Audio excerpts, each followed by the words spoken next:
देवेंद्र फडणवीस साहेबांना मला विचारायचं आणि खास करून भुजबळ साहेबांना इथं मला विचारायचं आहे। भुजबळ साहेब जेव्हा आपल्या विचाराबरोबर होते, शिवशाहू फुले आंबेडकरांच्या विचाराबरोबर होते, त्यांचं जर स्टेटमेंट, त्यांची भाषणं आपण ऐकली तर सातत्याने ते हे सांगत होते की भाजपचा एक कार्यकर्ता कोर्टात गेल्यामुळे ओबीसी समाजाचं आरक्षण हे रखडलंय, नाही तर अडचणीत आले, राजकीय आरक्षण।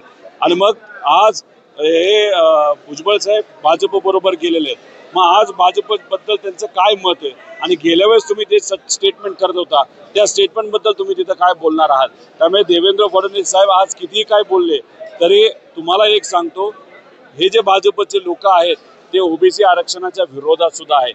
मंडल आयोग जेव्हा लागू केलं होतं या महाराष्ट्रामध्ये, या देशामध्ये, तेव्हा भाजपनेच त्याचा विरोध केला होता, RSSने विरोध केला होता।